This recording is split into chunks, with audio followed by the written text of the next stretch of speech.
Pernah nggak sih kamu ngerasa ada makna yang lebih dalam dari sekedar kata-kata yang diucapin? Nah, kali ini kita akan bongkar sebuah sistem kuno, semacam perangkat logika yang ngajarin kita buat mendengar apa yang nggak diucapkan dan membaca apa yang nggak tertulis. Yuk, kita mulai dari pertanyaan yang paling mendasar ini. Waktu kita baca sesuatu, apa maknanya cuma sebatas yang ada di kamus? Jawabannya, ya jelas enggak dong. Selalu ada lapisan-lapisan makna lain yang tersembunyi di baliknya. Dan ternyata, ini bukan pertanyaan baru. Udah dari berabad-abad yang lalu, para pemikir hebat udah nyusun sebuah kerangka kerja yang sistematis banget buat memetakan dunia makna yang tak terucap ini. Ini bukan sulap, ini murni logika. Oke, jadi ini dia perjalanan kita nanti. Kita bakal mulai dari konsep dasarnya dulu. Terus kita jelajahi dua jalur utama buat nemuin makna, kita bongkar satu-satu alatnya, dan yang paling penting, kita bakal lihat kenapa semua ini masih relevan banget sampai sekarang. Oke, kita masuk bagian pertama. Apa yang ada di balik kata-kata? Yuk kita mulai dari hal yang paling akrab buat kita, gimana otak kita secara otomatis ngerjemain makna dalam obrolan sehari-hari. Coba deh, lihat contoh simpel ini. Ada yang bilang, rumahnya sepi. Otak kita bisa langsung nangkap maksudnya. Oh, anak-anaknya udah tidur. Padahal kan nggak ada yang ngomong gitu secara langsung ya. Tapi kita paham. Nah, kemampuan inilah inti dari semua yang mau kita bahas. Sesuatu yang kita lakuin tiap hari tanpa sadar. Nah, kerangka klasik ini ngasih kita semacam peta dengan dua jalur utama buat gali makna tersembunyi. Dua jalur ini yang satu melihat ke dalam, yang satu melihat keluar. Cara kerjanya beda banget. Di sini kita bisa lihat bedanya. Jalur pertama namanya tadamun. Itu soal ngelihat ke dalam kata. Jadi kata rumah, itu di dalamnya ya udah pasti ada makna dinding dan atap. Sedangkan jalur kedua, iltizam. Itu soal ngelihat keluar. Kondisi apa sih yang harus ada supaya sebuah kalimat itu jadi masuk akal? Oke, kita bahas jalur pertama dulu. Makna terkandung atau tadamun. Konsepnya sebenarnya cukup simpel. Sebuah kata itu secara otomatis udah ngebawa makna dari komponen-komponen yang jadi definisinya. Jadi, pas kita bilang manusia, kita ya secara otomatis juga nunjuk ke komponennya, kayak kemampuan berpikir atau rasionalitas. Maknanya itu udah nempel, udah ada di dalam kata itu sendiri. Gampang kan? Tapi menariknya, sumber yang kita pakai ini juga ngakuin loh. Katanya, meski konsep ini penting, kalau dibedah lebih detail lagi, ujung-ujungnya jadi nggak terlalu praktis.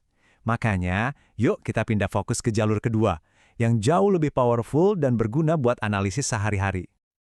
Sekarang, kita masuk ke jantung dari sistem ini. Iltizam, atau makna yang tersirat. Ini nih, bisa dibilang seninya memahami apa yang secara logika itu pasti ada atau pasti benar, meskipun nggak diucapin sama sekali.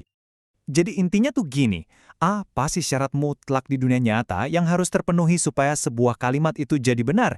Ini bukan lagi soal definisi kata, tapi soal konsekuensi logis di baliknya. Nah, buat ngebongkar makna tersirat ini, para cendekiawan kuno ngasih kita semacam perangkat.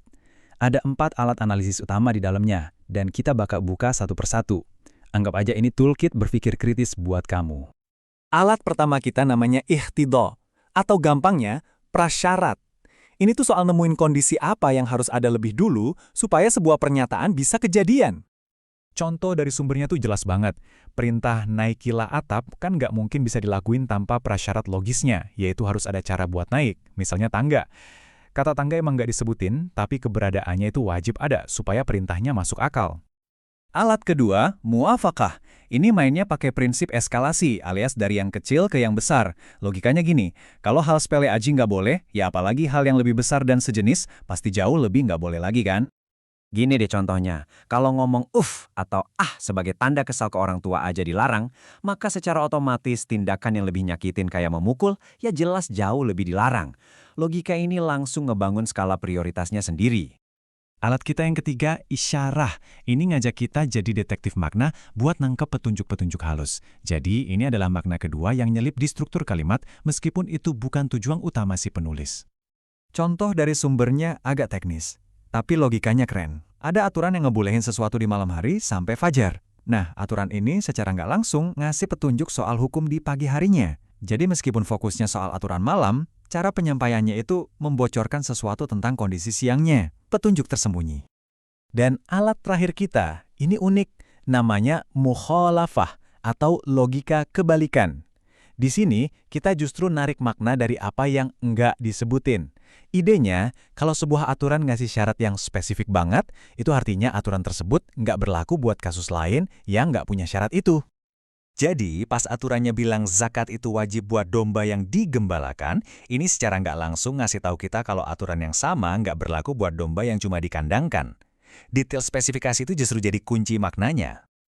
Oke, jadi ini dia rangkuman singkat dari toolkit kita. Mulai dari nyari prasyarat logis, ngeliat eskalasi makna, nangkep petunjuk halus, sampai paham logika kebalikan. Masing-masing ini kayak kacamata yang beda buat ngeliat dan dengerin apa yang nggak diomongin langsung. Oke, ini semua kan sistem logika dari zaman dulu yang keren banget. Tapi mungkin kamu nanya, terus apa gunanya buat kita sekarang di dunia modern? Relevansinya apa? Jawabannya, ini penting banget. Ini bukan cuma teori jadul, ini adalah perangkat berpikir kritis yang super kuat. Inilah dasarnya para ahli hukum menafsirkan undang-undang, cara analis bisnis ngebongkar kontrak, dan bahkan cara kita bisa ngebangun atau matahin argumen dengan paham implikasi logis dari setiap ucapan. Jadi, pertanyaan terakhir dari saya buat kamu, sekarang setelah kamu punya perangkat ini, gimana caramu bakal membaca dunia di sekitar kamu? Gimana kamu bakal dengerin obrolan, baca berita, atau analisis argumen orang lain? Dunia makna tersembunyi sekarang terbuka lebar buat kamu jelajahi.